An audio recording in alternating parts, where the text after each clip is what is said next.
Oui, alors mes chers amis, comme vous le savez certainement, la Vierge nous appelle à prier beaucoup pour la paix. Elle a fait toute cette neuvaine sur la colline des apparitions à Medjugorje avant le 25 juin, donc le 43e anniversaire des apparitions. Et elle nous a fait quelque chose de tout à fait exceptionnel, de nous inviter sur la colline pour prier avec elle entre 10h et 11h30 du soir. En fait, ça s'est prolongé même après, pour prier pour la paix. Et comme elle l'a dit dans le message, chers enfants, la paix est en danger. Alors, qu'est-ce que c'est que la paix? Il faut bien comprendre ce que c'est la paix. La paix, ça n'est pas l'absence de conflit. La paix, ça n'est pas l'absence de guerre. Ça n'est pas quand tout va bien.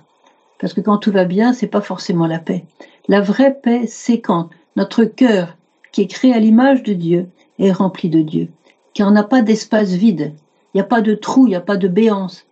Et c'est le vide qui fait mal. C'est le vide qui blesse l'homme. C'est le vide qui est insupportable. Et pourquoi les jeunes aujourd'hui vont tellement vers la drogue, vers l'alcool, les choses qui nous emportent dans un autre monde? Pourquoi? Parce qu'ils ne supportent pas le vide. Et Marie nous a dit, la prière est le fondement de votre paix, chers enfants. Donc c'est par la prière que je dirais un goutte à goutte, voilà, un goutte à goutte de la grâce de Dieu qui rentre dans notre cœur jusqu'à le remplir. Et tout le monde rêve d'avoir un cœur rempli d'amour.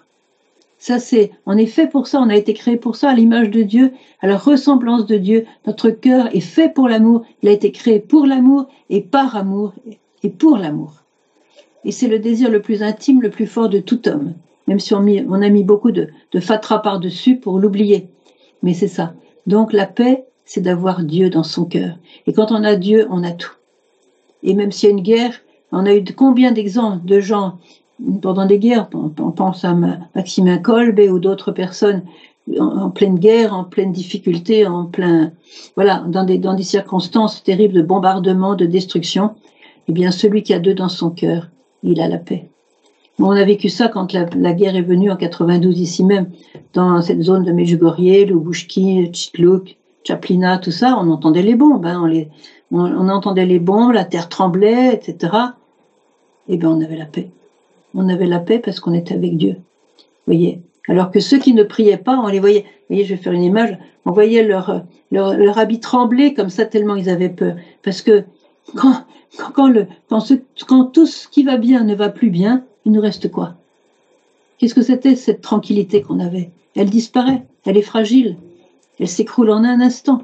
Et Marie le dit, tout s'écroule, mais Dieu demeure. Alors, prions pour avoir la vraie paix du cœur. Et cette paix, nous dit-elle, c'est comme un fleuve qui va partir de votre cœur pour couvrir le monde entier. Et c'est ça qui va faire que le monde peut être guéri. Le monde peut rencontrer Dieu. C'est à nous d'avoir la paix dans notre cœur pour que cette paix se diffuse et atteigne ceux qui ne sont pas dans la paix et qui souffrent du manque de paix.